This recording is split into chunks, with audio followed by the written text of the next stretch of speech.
Guevara arrived in Mexico City in early September 1954 and shortly thereafter renewed his friendship with Ñico López and other Cuban exiles whom he had known in Guatemala.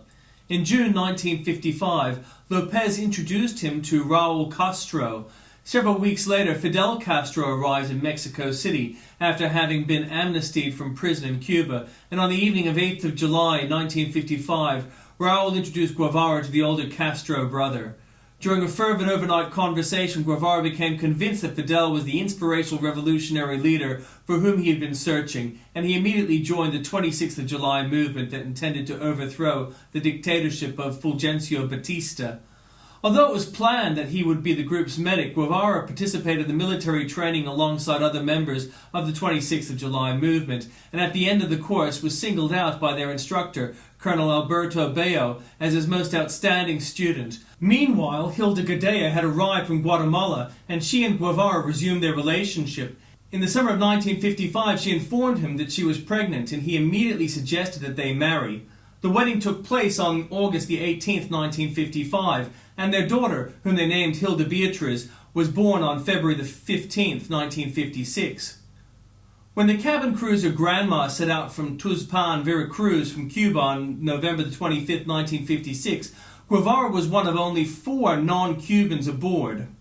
Attacked by Batista's military soon after landing, about half of the expeditionaries were killed or executed upon capture. Guevara wrote that it was during this confrontation they had laid down his knapsack containing medical supplies in order to pick up a box of ammunition dropped by a fleeing comrade.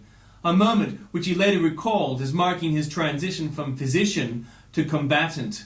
Only 15 to 20 rebels survived as a battered fighting force. They regrouped and fled into the mountains of Sierra Maestra to wage guerrilla warfare against the Batista regime. Guevara became a leader among the rebels, a commandant, English translation major, respected by his comrades in arms for his courage and military prowess.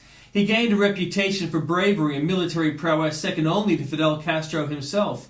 During the guerrilla campaign, Guevara was also feared for his ruthlessness and was responsible for the execution of a number of men accused of being informers, deserters, or spies. In March 1958, Guevara was tasked with directing a training camp for new volunteers high up in the Sierra Maestra at Minas del Frio, one of the number of military schools set up by the 26th of July movement.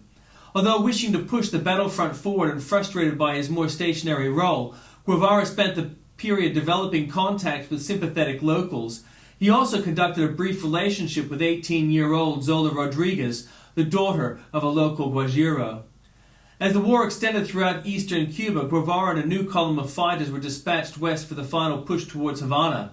In the final days of December 1958, he directed a suicide squad which undertook the most dangerous tasks in the rebel army, in the attack on Santa Clara that turned out to be one of the decisive events of the revolution.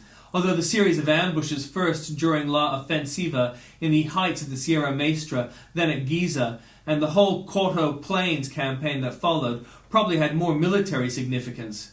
Batista, upon learning that his generals, especially General Cantillo, who had visited Castro at the inactive sugar mill, Central Orient, were negotiating a separate peace with the rebel leader, fled to the Dominican Republic on January the 1st, 1959.